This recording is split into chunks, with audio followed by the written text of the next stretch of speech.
evaluasi untuk kedepannya guna menghindari terjadinya masalah yang serupa. Nomor 10, mengapa Anda memilih spesialisasi mekanik alat berat?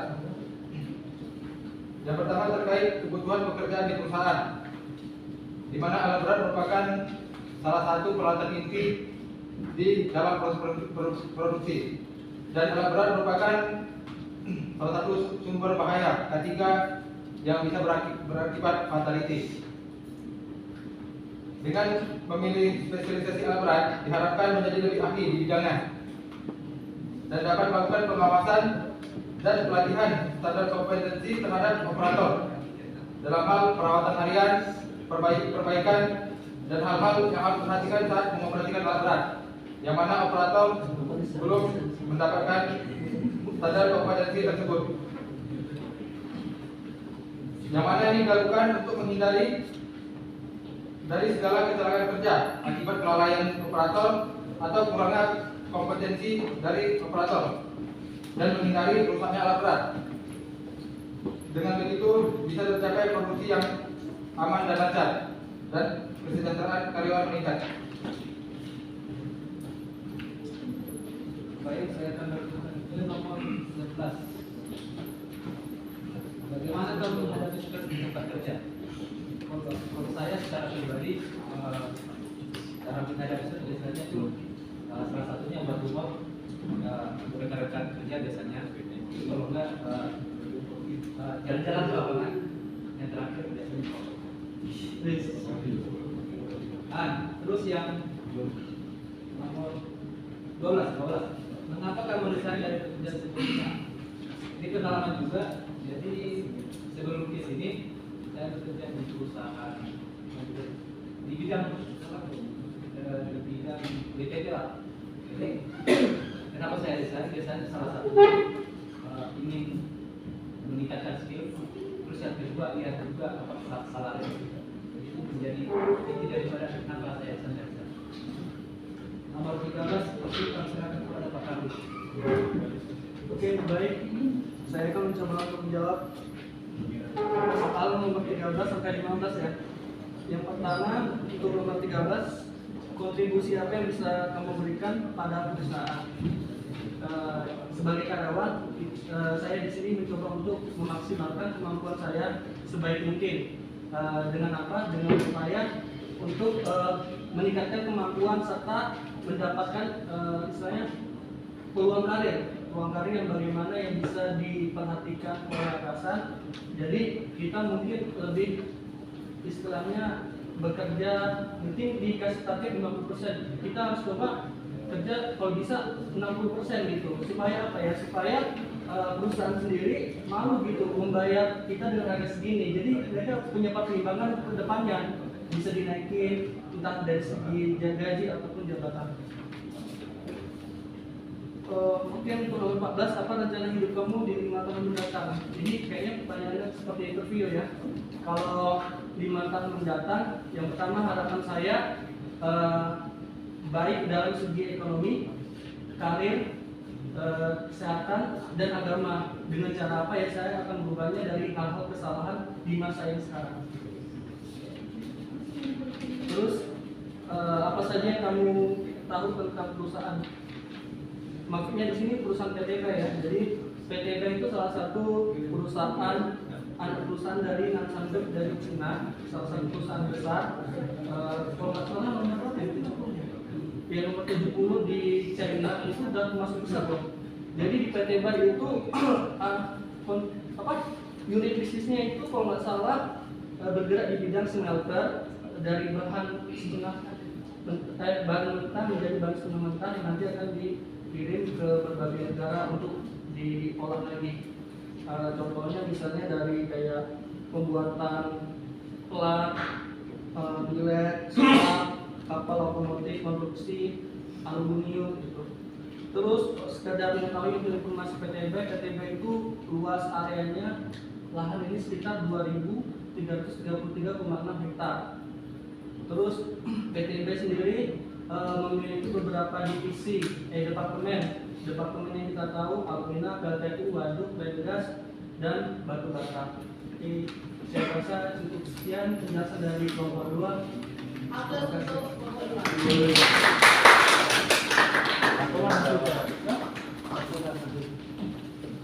Saya minta kelompok 5. 4 ya? 4.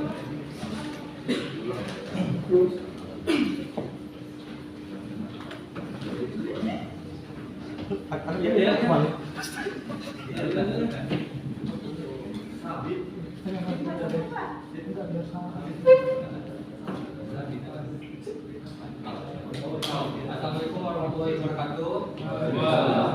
Selamat pagi menjelang siang. Siang pagi. Jadi di sini kami dari kelompok 4 ingin mempresentasikan hasil jawaban dari kami. Iya. Dimulai dari yang dulu ya.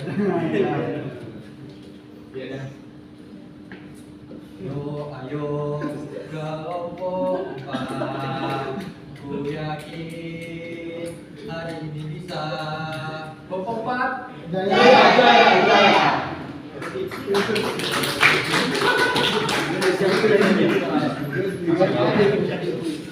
Mungkin pertamanya akan membawa hasil ini akan dibawakan oleh Dr. Ucup. Yang pertama, dapatkah Anda menjelaskan situasi di mana Anda harus memecahkan masalah peralatan yang sangat menantang? Maka apa yang diambil? Jawaban kami, yang pertama, kami misalkan masalahnya itu adalah kebocoran pada hidrolik di alat berat. Yang pertama yang kami lakukan adalah mengidentifikasi dulu masalahnya, yaitu misalkan kami cek suara aneh, perilaku peralatan, apakah ada faktor atau tidak, lalu biasanya hidrolik juga mungkin ada bau-bauan yang aneh. Yang kedua, pemeriksaan visual secara menyeluruh, mencari tanda-tanda apakah ada kerusakan fisik juga. Yang ketiga, pengujian fungsional jika memungkinkan, misalnya mencoba peralatan yang stabil itu pelan-pelan aja untuk mendengarkan ada suara aneh atau enggak gitu. Lalu menganalisis data seperti histori penggunaannya, lalu setelah semuanya dilakukan, melaporkan pada supervisor untuk melakukan rencana perbaikan. Yang kedua, ceritakan kepada kami, kepada kalian, saat Anda harus bekerja dalam tim untuk memperbaiki suatu masalah, bagaimana memastikan komunikasi dan kolaborasi yang efektif. Jawabannya yang pertama, kumpulkan dulu rekan-rekan timnya. Dan kedua, menentukan tujuan bersama. Pastikan semua anggota itu paham tujuan perbaikannya. Yang ketiga, peran dan tanggung jawab masing-masing ditentukan.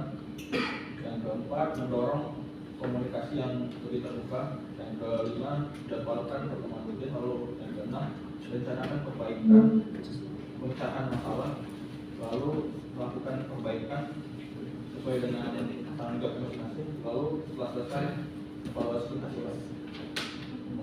Bertiga ya, Mas. Saya akan menjawab pertanyaan dari nomor 3, yaitu jenis alat berat apa yang paling Anda kenal. Jawaban dari kami yaitu ekskavator, dump truck, loader, dan mobil kren, dan lain-lain. Dan yang nomor 4, bisakah Anda menjelaskan konsep teknis terkait pemeliharaan alat berat kepada orang non teknis?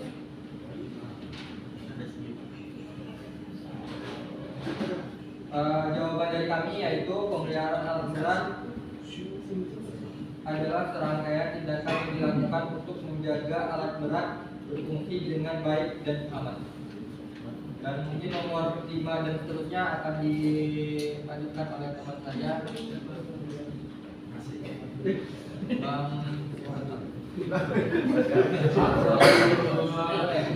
Ya, saya akan menjawab soal nomor 5. Jelaskan situasi di mana Anda harus bekerja dengan tenggat waktu yang ketat. Bagaimana Anda mengatur waktu dan sumber daya Anda?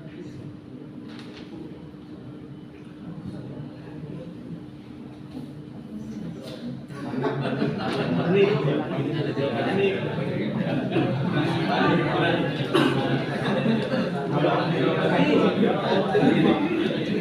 Misalnya kenapa nomornya sama? Ulang soalnya. Jelaskan situasi di mana Anda harus bekerja dengan tenggat waktu yang ketat. Masih kurang fokus.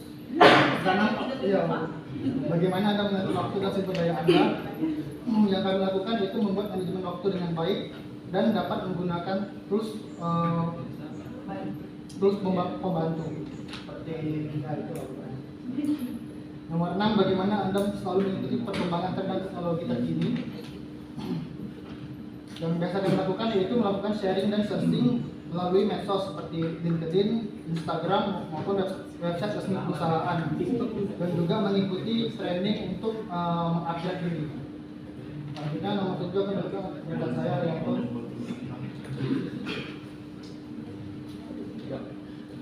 Saya menuntut nomor 7, dapat Anda menjelaskan saat Anda mengidentifikasi potensi masalah keselamatan sebelum menjadi masalah. Bagaimana Anda menanganinya? Di sini kami menjawabnya dengan pertama itu tidak mengidentifikasi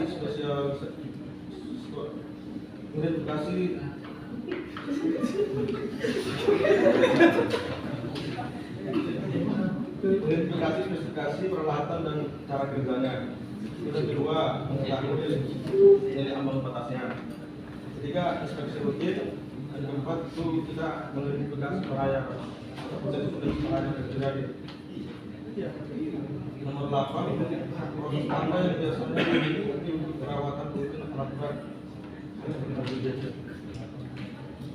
Di sini kami menjawabnya untuk seperti alat berat korbit. Pertama itu kita memastikan komponen yang bergerak apakah sudah terlumasi atau tidak. Kedua, cek rolling, makanya rollingnya masih bagus atau tidak. Ketiga, mengecek panel-panel indikator yang berfungsi, apakah indikator di dalam alat beratnya masih bagus atau tidak. Terakhir itu kondisi baterai, karena untuk situasi baterai penting untuk perjalanannya korbit. Nah, selanjutnya teman saya.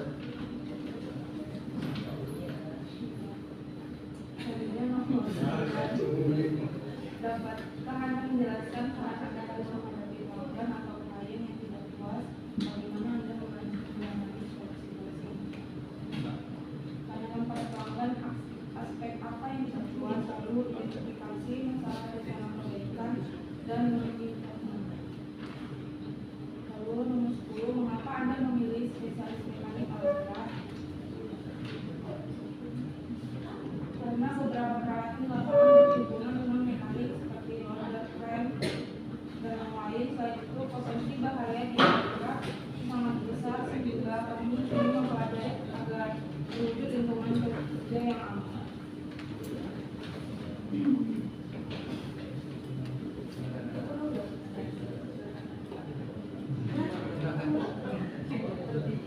Nomor 11, bagaimana kamu menghadapi stres di tempat kerja? Dari kelompok kami itu ada sharing, mendengarkan kerja, stretching, terus di saat break bisa bercanda dengan teman-teman, pola hidup yang sehat, dan terakhir bisa healing.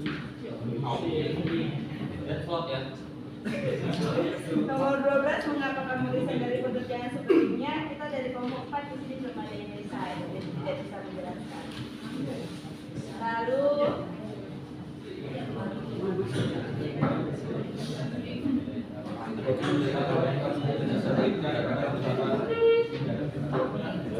ada banyak sebenarnya kontribusi yang bisa kami berikan. Yang pertama itu yang terpenting dari segi pemikiran, kami bisa menyumbangkan ide-ide yang inovatif, kreatif, mungkin kalau didengarkan mereka ya. Dan juga yang tentunya kontribusi tenaga. Lalu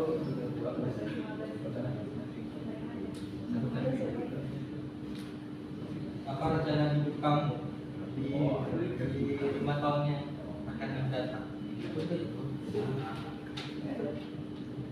Ya,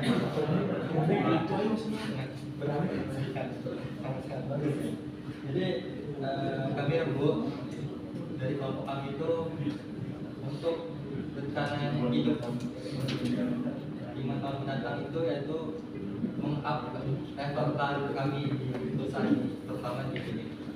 Nah, terus mengimprove lagi skill-skill dari masing-masing individual kami. Dan yang terakhir yaitu sejahtera sih sebenarnya. Lebih sejahtera.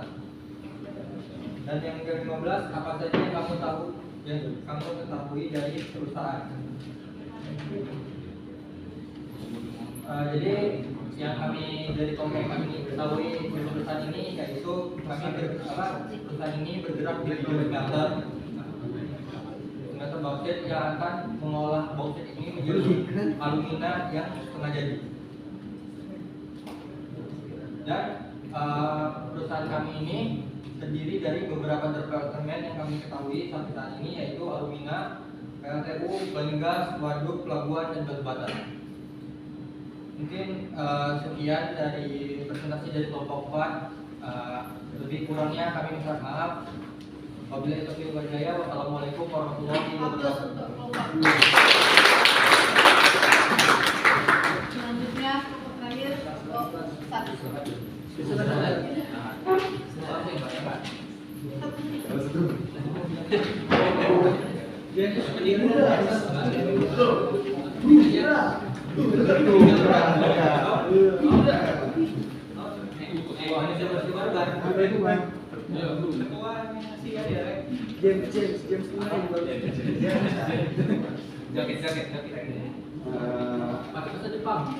Assalamualaikum warahmatullahi wabarakatuh. Salam budaya. Jadi kami dari kelompok 1 akan mencoba untuk menjelaskan beberapa pertanyaan yang diberikan oleh Ibu Ika. Tapi sebelum itu mungkin ada yel-yel dari kami. Ada. Jadi mungkin akan dipimpin oleh Pak James.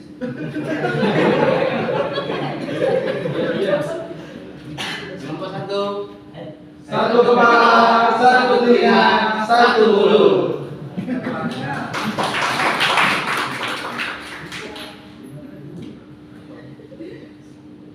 Ya, di sini saya akan menjelaskan soalan nomor 1 sama nomor 2. Dapatkah Anda menjelaskan situasi di mana Anda harus memecahkan masalah peralatan yang sangat menantang? Langkah apa yang Anda ambil untuk mendiagnosis dan memperbaiki? Jadi saya jelaskan sedikit. Pada saat pekerjaan di divisi evaporasi, kami melakukan membongkar pompa air. Terjadi masalah pada pompa tersebut. Salah satu peralatan pompa tersebut terjadi kerusakan pada mekanika seal, terjadi kebocoran. Langkah yang kami ambil untuk memperbaikinya itu yang pertama, melakukan komunikasi pada foreman yang bersangkutan. Yang kedua, melakukan pemeriksaan alat apa yang terjadi kerusakan. Yang ketiga, mengganti alat yang rusak menjadi alat yang baru. Terus yang kedua, ceritakan kepada kami saat Anda harus bekerja dalam tim untuk memperbaiki suatu masalah. Bagaimana Anda memastikan komunikasi dan kolaborasi yang efektif? Yang pertama itu kita harus mengidentifikasi masalah apa yang terjadi. Terus yang kedua, cari solusi dengan satu tim kerja.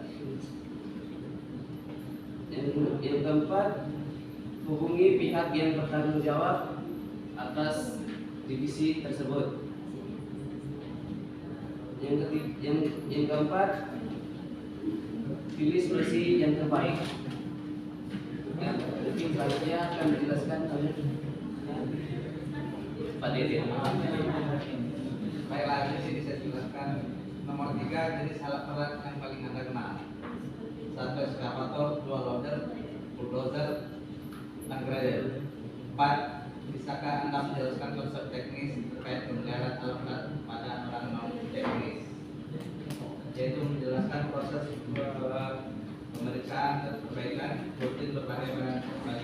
atas termasuk ekonomi, mesin, berbagai penggerak serta memakai APD yang lengkap. Jadi yang kelima itu menjelaskan soalnya itu situasi di mana Anda harus bekerja dengan tenggat waktu yang ketat. Bagaimana Anda mengatur waktu dan sumber daya Anda. Kalau di sini kami jawaban kami adalah itu kita kan sebagai manusia makhluk sosial yang membutuhkan bantuan dari yang lain. Jadi cara kami dalam menyelesaikan masalah ini jelas itu adalah kerjasama tim. Karena ketika pekerjaan dengan waktu yang singkat tapi dengan tenaga yang terbatas itu kita pasti membutuhkan bantuan dari teman yang lainnya. Jadi di sini lebih ke kerjasama tim. Lalu itu tentang kerjasama, misalnya kami di lapangan itu membuka pompa, misalnya kami membuka pompa gitu Bu. Jadi itu dalam waktu yang singkat harus cepat melakukan penukaran itu. Jika telat itu tangki bisa keluar. Makanya itu kalau misalnya dikerjakan oleh satu orang itu tidak mungkin bisa. Makanya kita membutuhkan teman yang lainnya, makanya di situ ada terbentuk kerjasama tim. Terus tentang kerjasama ini tidak saya lontarkan secara itu, tapi ada dasarnya. Itu dalam pasal 3 Undang-Undang Dasar pasal 33 ayat 1 yang berbunyi itu tentang contohnya perekonomian disusun sebagai usaha bersama. Bayangkan perekonomian aja disusun bersama, kenapa di perusahaan ini tidak bisa dilakukan secara bersama gitu. Terus habis itu juga dasarnya itu Pancasila sila ketiga. Tahu semua kan teman-teman sila ketiga dari Pancasila apa? Persatuan Indonesia. Kita aja harus bersatu, tidak mungkin bisa satu gitu. Gitu. Soal yang keenam itu bagaimana Anda selalu mengikuti perkembangan tren dan teknologi.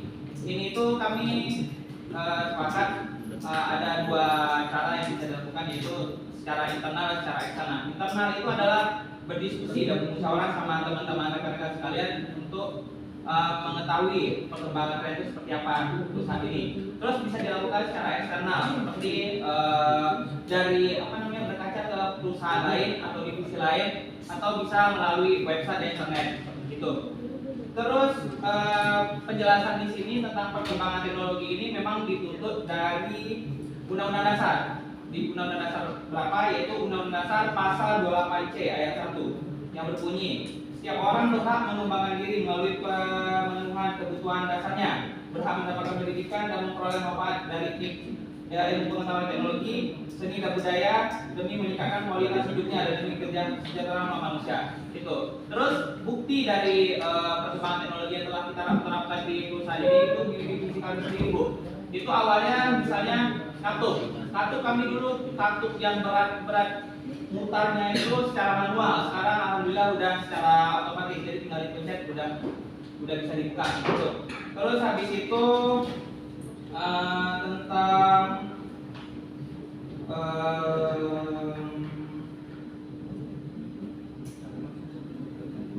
oh ya, itu kan di tempat kami ada mesin penggetar untuk misalnya material itu jatuh ke bawah, itu harus ada mesin penggetarnya. Kalau nggak ada mesin penggetarnya, itu bakal macet. Jadi itu ada mesin penggetar. Biasanya itu mesin penggetar dulu sebelum mengikuti perkembangan tren dan teknologi itu di divisi kami itu masih manual mencetnya per 5 menit pencet baru bergetar. Sekarang sudah diatur waktunya sendiri, jadi udah otomatis gitu. Itu teman-teman jawaban dari kami yang nomor 5 nomor 6 selanjutnya dilanjutkan oleh Pak Andrew. Selanjutnya nomor 7, dapatkah kami menjelaskan saat kami mengidentifikasi potensi masalah keselamatan sebelum menjadi masalah dan bagaimana kami menanganinya? Yang pertama, mungkin teman-teman sudah mempelajari ya manajemen resiko ya. Jadi manajemen resiko itu adalah cara kita untuk memanajemen resiko yang telah ada. Jadi itu memiliki 5 tahap. Tahap pertama adalah periksa dulu apakah di area-area tempat kita bekerja itu ada atau ada potensi resiko yang terjadi. Yang kedua, identifikasi apakah resiko yang muncul ini apakah besar, kecil, atau seperti apa. Yang ketiga, itu kelompokkan. Jadi setelah kita identifikasi, kita kelompokkan resiko-resiko tersebut. Jadi kita tahu cara pengendaliannya. Selanjutnya adalah pengendalian, yang nomor 4. Pengendaliannya ini jadi tergantung dari resiko yang ada. contoh pengendalian itu ada 5, itu eliminasi. Eliminasi berarti kita mengeliminasi resiko tersebut atau menghilangkan resiko tersebut. Yang kedua, substitusi. Substitusi ini adalah bagaimana cara kita untuk mengganti resiko tersebut. Contoh misalnya peralatan yang dengan kebisingan yang tinggi, kita bisa mengganti dengan peralatan yang sama dengan kebisingan yang rendah. Yang ketiga itu adalah rekayasa teknik. Nah, contoh rekayasa teknik adalah contoh misalnya pompa di tempat saya. Pompa di tempat saya adalah couplingnya itu sama sekali tidak ada penutupnya awal datang. Tapi karena untuk melindungi karyawan yang bekerja, otomatis coupling tersebut harus ditutupi dengan perangkat keamanan. Nah, itu contoh rekayasa teknik. Selanjutnya ada rekayasa administrasi, itu contohnya seperti pemasangan sign atau tanda-tanda keselamatan dan lain-lain. Dan yang terakhir itu adalah APD. Nah, jadi APD ini, jadi kalau misalnya kita bekerja di area-area yang penuh resiko, APD adalah cara terakhir kita untuk menjaga keselamatan kita. Nah, selanjutnya nomor 8 tadi dijelaskan oleh Pak Freddy. Saya akan jelaskan nomor 8, yaitu pelajaran proses apa yang biasanya Anda ikuti untuk perawatan rutin alat berat. Paling saya tidak bisa menjelaskan terlalu banyak. Saya di divisi evaporasi hanya memiliki hostcraft. Kalau hostcraft itu biasa kami di sini rutinitas penginspeksian apakah pelumasan sudah mencukupi dan memerlukan penambahan minyak gemuk serta pengoperasian rutinitas untuk mengecek dan mendengar apakah ada bagian-bagian yang abnormal yang perlu diperbaiki serta melihat apakah kabel-kabel penyambung pada hostcraft itu ada yang perlu diperbaiki atau yang diimprove. Untuk nomor 9. Nomor 9. Jadi soalnya adalah dapatkah kami menjelaskan saat kami harus menghadapi klien atau pelanggan yang tidak puas. Terus bagaimana cara kami menangani situasi ini. Jadi mungkin ada beberapa teman juga yang sudah belajar juga ya. Mungkin dalam ISO 9001 tahun 2015 pada kelas 8.2.1 dijelaskan bahwa bagaimana cara kita menangani permasalahan ini, yaitu adalah komplain dari pelanggan. Nah, yang pertama adalah kita mungkin bisa meminta maaf dulu terhadap komplain tersebut, atau misalnya produk kita kurang bagus atau lainnya. Yang kedua, kita harus mendengarkan keluhan tersebut. Apa sih masalahnya? Masalah dari si produk ini kah, atau masalah dari jasa kita kah, atau dan lain halnya. Terus yang ketiga adalah kita identifikasi masalah ini munculnya dari mana. Apakah dari sistem kita yang salah, atau dari mana? Ataukah pengiriman kita yang salah, atau produk kita saat pengiriman rusak dan lain-lain. Nah, yang ketiga itu adalah kita menyampaikan hasil identifikasi kita kepada top manajemen agar apa yang sudah disampaikan atau komplain ini terdengar atau bisa diketahui sama top manajemen sehingga akan dilakukan perbaikan di kemudian hari. Yang terakhir ada evaluasi. Evaluasi ini adalah kita juga dapat menanyakan kembali ke klien-klien tersebut apakah selama rentang waktu kita melakukan perbaikan ini apakah masih ada komplain tersebut atau dan lain hal. Terima kasih. Mungkin nomor 10 kan kembali dijelaskan oleh Pak Freddy. Nomor 10, mengapa Anda memilih spesialis mekanik alat berat? Itu seperti yang sudah disampaikan dari video sebelumnya, kita semua ingin menghindari namanya kecelakaan kerja yang diakibatkan oleh pengoperasian alat berat. Mengapa kita melakukan pemilih spesialis untuk melakukan pengoperasian atau pengecekan atau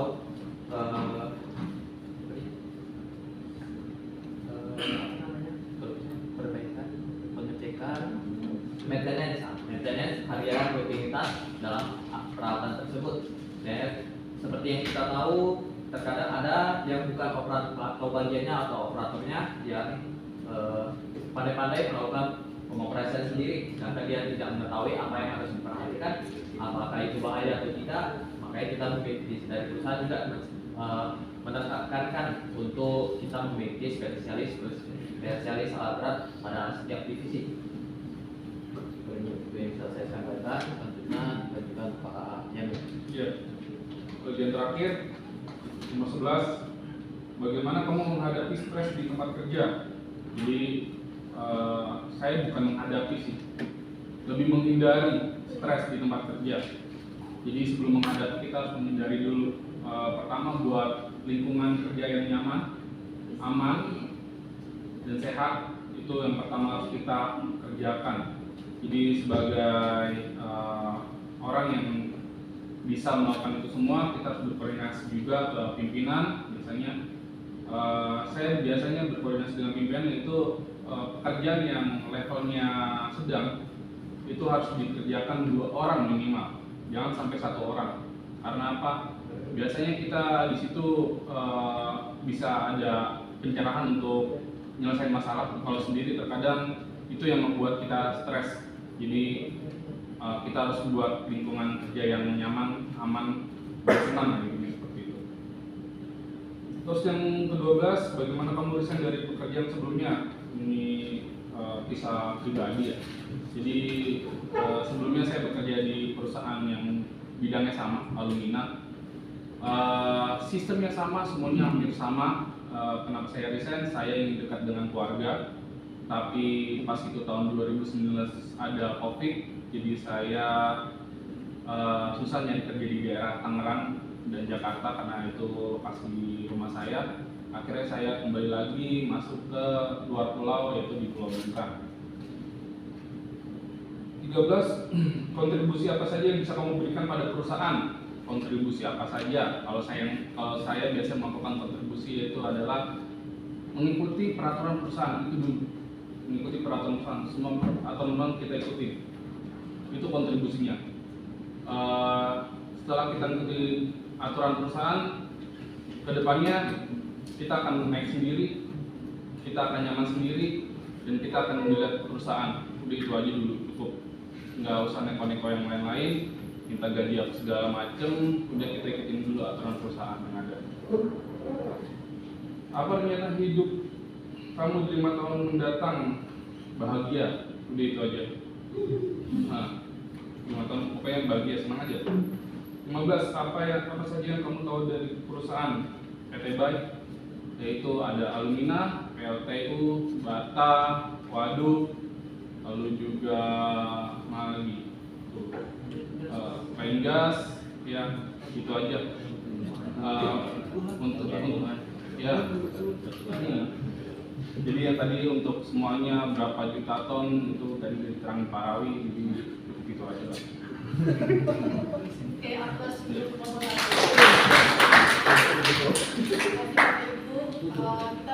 Kita masih belum buka, masa belum ditutup? Demikian dari hasil presentasi dari jawaban-jawaban kami, bisa lebih atau kurang kami untuk mohon maaf. Wabillahi taufiq wal hidayah. Wassalamualaikum warahmatullahi wabarakatuh.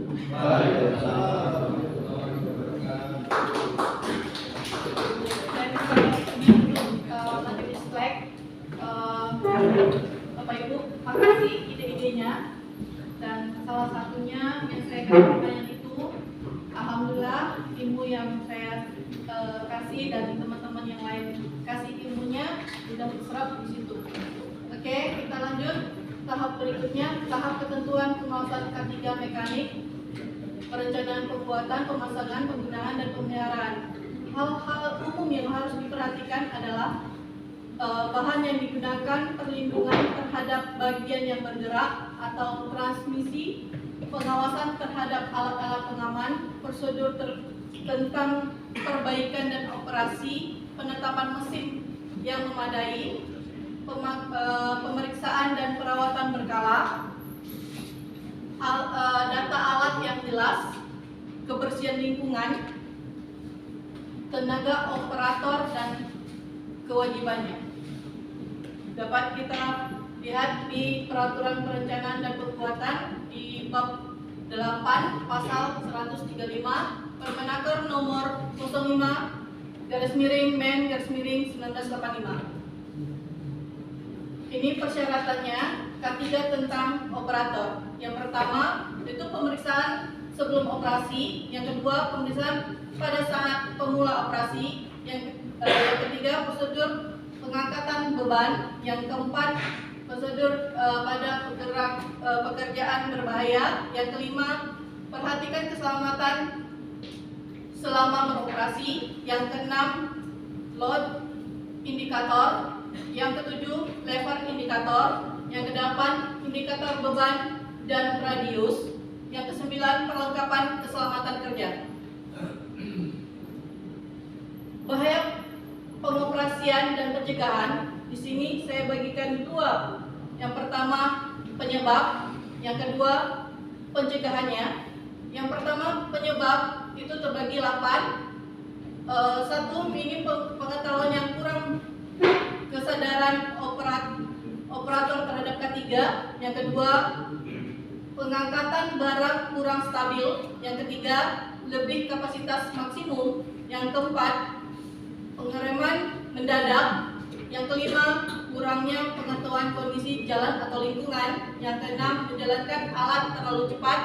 Yang ketujuh, penggunaan alat tidak sebagai mestinya. Yang kedelapan, kurangnya perawatan dan pemeriksaan pada alat. Untuk pencegahan ada 5 di sini saya bagi. Yang pertama, pilih operator yang punya kemampuan terlatih dan bersertifikat. Yang kedua, teruji kemampuan tentang pengoperasian yang aman. Yang ketiga, harus mengetahui dan mengawasi kondisi alat dan pekerjaannya. Yang keempat, memiliki fisik dan pendengaran yang baik. Yang kelima, lakukan pemeriksaan dan perawatan secara berkala. Inilah pencegahan yang harus Bapak Ibu perhatikan. Pemeriksaan dan pengujian mekanik. Ini dia yang saya jelaskan pertama tadi, jenis-jenis periksa dan uji berdasarkan peraturan perundangan. Pemeriksaan penguji dalam pembuatan. Yang kedua, pemeriksaan penguji pertama dan pemakaian peralatan atau instalasi baru dan atau setelah selesai pemasangan. Yang ketiga, pemeriksaan pengujian berkala sesuai dengan peraturan perundang-undangan yang berlaku. Kriteria teknis jenis periksa uji atau tahapan. Yang pertama, pemeriksaan data atau verifikasi, itu yang diperlukan data umum, data teknis. Yang kedua, pemeriksaan visual. Yang diperlukan adalah pemeriksaan visual dengan menggunakan checklist. Yang kedua, dimensi checklist atau check. Yang ketiga, pemeriksaan NDT, keseluruhan komponen utama atau komponen yang menerima beban atau komponen yang diragukan kekuatannya atau kemampuannya. Yang D, pengujian. Itu ada 2, dinamis dan statis. Selanjutnya E, pemeriksaan telah pengujian. Yang ke F, laporan. Bentuk-bentuk laporan di sini ada 4. Formulir tersebut dilengkapi dengan formulir atau checklist dari hasil periksa uji. Yang ketiga, pelaksanaan periksa uji. Itu ada 2, yaitu ahli K3 spesialis atau PJIT perusahaan. Yang kedua, pegawai pengawas K3 spesialis di daerah otonomi setempat. Mekanisme pengesahan peralatan mekanik dan sertifikasi operator dalam format OTODA. Ini dia skema pengawasan K3. Bapak Ibu bisa lihat dari mana asalnya, bentuknya, dan caranya sampai bisa ke PJ K3 spesialis. Selanjutnya, pengesahan gambar rencana. Jangan lupa dibikin.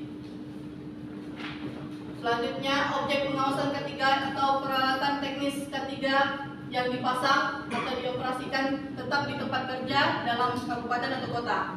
Ini dia.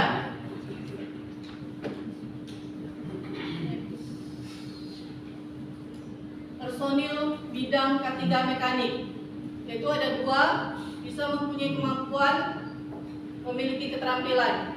Itu teori, praktek. Kompetensi K3 di bidang mekanik itu di bawah lisensi K3 bidang mekanik. Barulah dilihat sertifikat kompetensi atau lisensi dan buku kerjanya.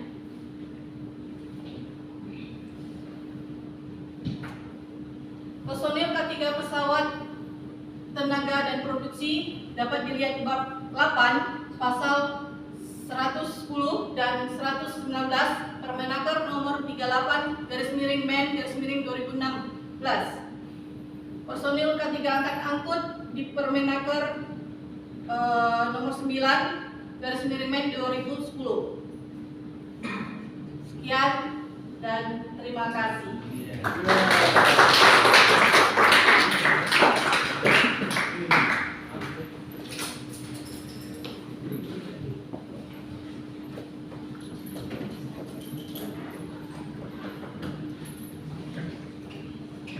Oke, Bapak Ibu, kita istirahat dulu ya. Kita balik lagi di jam biasa. 1, 12. Oke, ada Bapak sudah di sini ya. Oke. Oke. Makasih Bapak Ibu. Makasih. Jadi beli di bawah. Beli di bawah. Ya, makan. Let's go, Kak.